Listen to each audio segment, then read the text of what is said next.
Olá, gestoras e gestores de RPPS.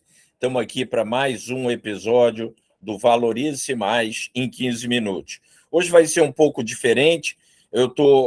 Vocês vão assistir uma gravação.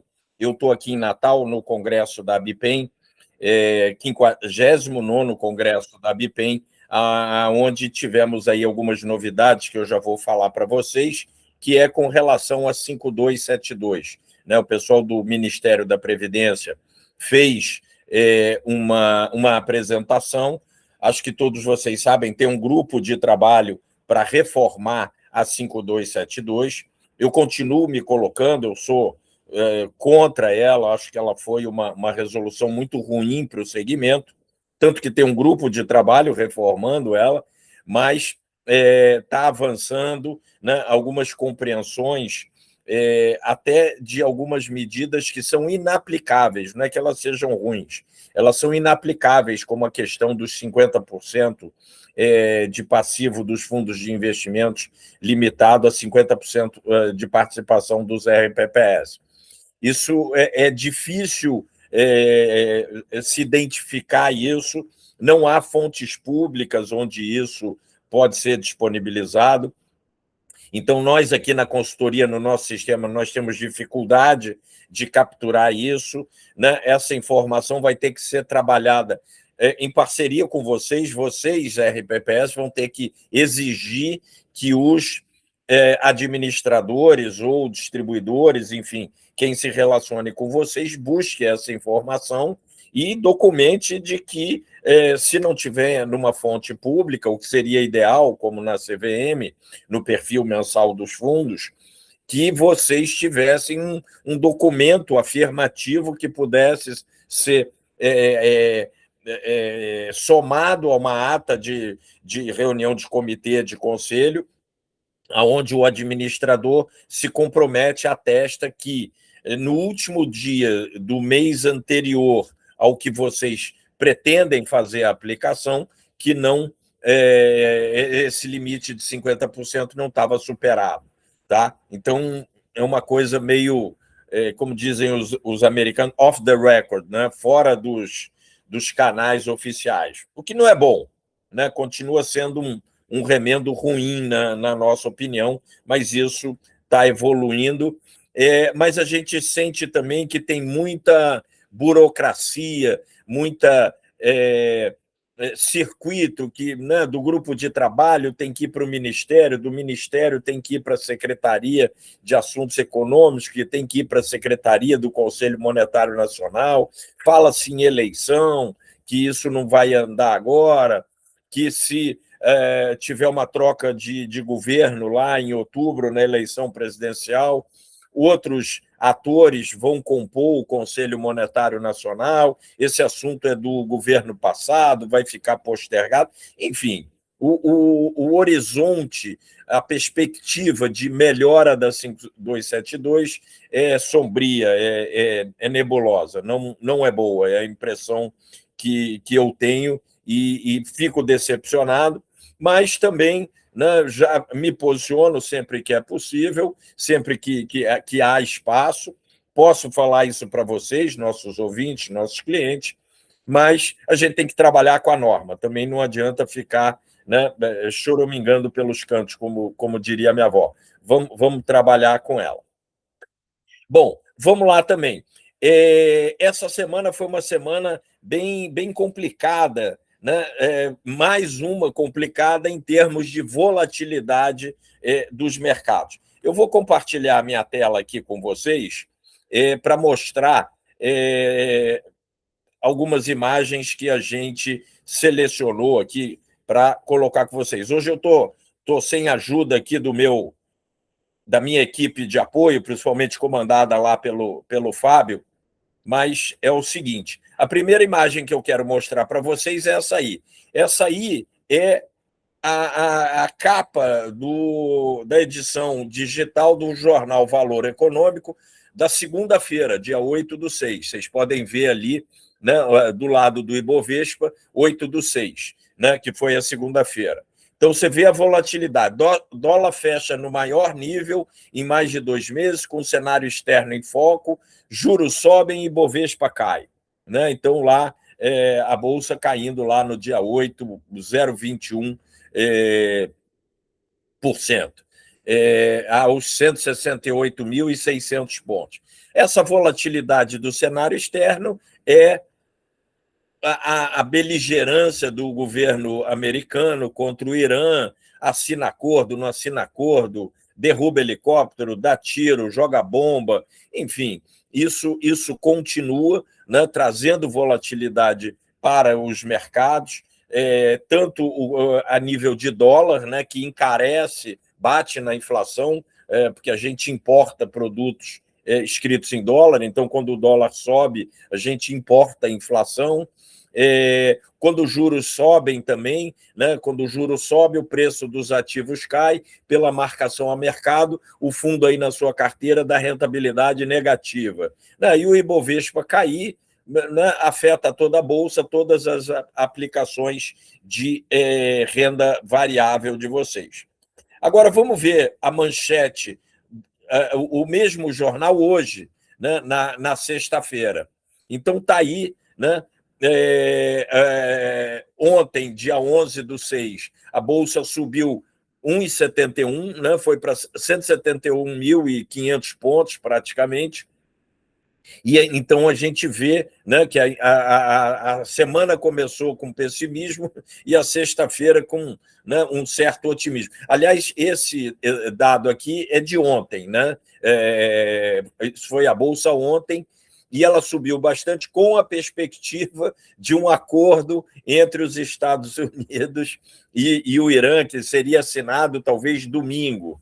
Né? Mas aí tem aquele jogo de palavras, um diz que sim, o outro diz que está avançado, o outro diz que não tem nada a ver, diz que não vai entregar o urânio, enfim, uma desinformação ou um caminho truncado entre as informações que prejudicam o mercado. Por isso que a gente tem sugerido também não mexer nas carteiras, né, deixar, porque quando a gente está com muita volatilidade, a gente fazer significativas realocações, a gente pode errar 2 vezes, errar no resgate e errar na aplicação, porque, como a gente viu, está com volatilidade na renda fixa, está com volatilidade na renda variável e no dólar. A gente tem uma notícia aí embaixo também, a SpaceX capta 75 bi num IPO recorde. IPO é aquela operação de abertura de capital, né? A SpaceX é uma empresa de tecnologia, né? O seu comandante é o famoso Elon Musk, e, poxa, um IPO de 75 bilhões de dólares. Né? Multiplica esse valor por 5, que a gente vai ver quantos bilhões de reais foram captados, né? para a expansão de atividades de tecnologia. Isso aí foi um pouco também uma das explicações da queda da Bolsa, na medida em que esse IPO ele sugou muito dinheiro do mundo todo, né, dinheiro que saiu, por exemplo, da Bolsa do Brasil de investidores estrangeiros que venderam ações para obter reais, para comprar dólares, para remeter, para fazer a compra de ações que estavam sendo lançadas pela primeira vez. Né? Todo o IPO é uma operação de mercado primário, quando o emissor capta recursos. Então, né, houve saída de dinheiro aqui da Bolsa. Em maio, em torno de 17 bilhões de reais saíram da Bolsa do Brasil para o exterior, depreciando aí o nosso Ibovespa e outros índices. Né? Aqui em cima tem a notícia: e o Irã podem assinar acordo no domingo. Né? Nós já vimos várias vezes essa notícia, né? Como eu falei no início, né? É uma notícia boa, o mercado sobe. Depois alguém joga água nesse chope, a coisa não anda, os mercados desarmam em um pessimismo, mas, de uma maneira geral, agora dá para acreditar, ontem não dava, anteontem dava. Né? Esse stop and go, né? Anda e para, ele é muito ruim para o mercado, porque não tem uma perspectiva mais firme. E aqui a gente tem, né, outra notícia do IPCA, o Índice Oficial de Inflação do Brasil, que também compõe a meta atuarial de vocês, né? Ele desacelerou para o mês de maio, né? Mas a taxa em 12 meses superou o teto da meta. Vamos ver aí algumas imagens aí que a gente tem. Primeiro, vamos ver aqui o IPCA mensal aqui. Então, a gente tem aqui, né, o IPCA mensal, a gente vê essa desaceleração que a gente comentou, né, os 3 últimos meses, né, março, abril e maio, 0,88, 0,67, 0,58.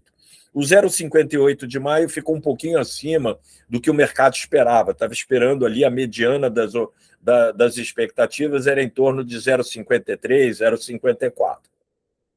Ele veio um pouquinho acima, mas tem uma tendência de queda e no acumulado, no ano, né, como está aí no pé da imagem, abaixo à direita, 3,20 no ano, já subiu 3,20, e em 12 meses, né, quando pega maio a maio, 4,72, superando o teto da meta, que é essa outra imagem aqui que a gente vai usar aí para vocês. Lembrando que o objetivo, a meta é 3%, essa linha na base da imagem que a gente tem, né, admitindo uma variação de mais 1,5%. Né? Então, chegando ali no 4,5%, mas o acumulado foi para 4,72%. Quer dizer, acima do teto da meta, o que é ruim. Deixa eu ver se eu tenho mais alguma imagem aqui para mostrar. Acho que não. Eram todas essas. Eram essas, é. Bom, vou voltar aqui, vou parar de compartilhar a minha tela. Vou parar o compartilhamento aqui.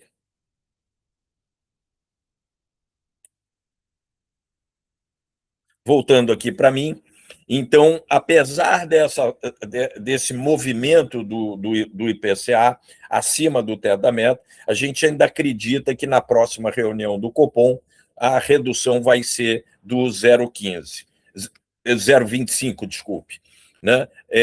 A gente não acredita que o Banco Central vai interromper a trajetória, trazendo instabilidade para o mercado. Eu já baixei 2 vezes 0,25, agora eu vou parar para depois continuar ou subir. A gente não acredita em subida, acha que aumentar juros agora não vai combater a inflação. O problema da inflação é de oferta, não é de demanda. A gente está com um problema de produtos que estão chegando caro e que estão ficando caro por conta de todo o aspecto do petróleo, da geopolítica mundial. Então, aumentar os juros não combate isso. O aumento de juros ele é adequado quando você tem inflação de demanda, né? Choque de demanda, não de oferta, como é o caso agora. Então, a gente. E como tem essa perspectiva aí de mais uma de fim da guerra, a gente acredita que ele está olhando mais à frente, que ele vai continuar reduzindo aí em 0,25 na próxima reunião, que, se eu não me engano, é na semana que vem. Tá legal? Com isso, os investimentos, né, em renda fixa, em renda variável, continuam bons. A renda fixa está com taxas altas, a renda variável também, essa queda da Bolsa é uma oportunidade de médio prazo para quem pode, de aumentar paulatinamente aí mais os fundos de ações, todos eles, né? Carteira livre, valor, small caps, dividendos, todas as estratégias, a gente acha que é legal quem pode fazer aí um pouquinho de aumento de posição. E na renda fixa, né, fundo vértice, a gente gosta muito do IMAB, o IMAB5, a gente tem recomendado aí bastante aí para vocês. O CDI, todo mundo já tem na carteira aí também, não tirar, deixar para bater a meta lá na frente. Tá legal? Vamos ficando por aqui. O formato foi um pouco diferente hoje, mas bons negócios. Semana que vem tem mais aí ao vivo aí para vocês. Um abraço. Feliz Dia dos Namorados para quem tem um namorado, uma namorada. Né? Hoje é dia, tá aí no meio do São João também, de muitos lugares. Um forte abraço, muito amor no coração para todo mundo.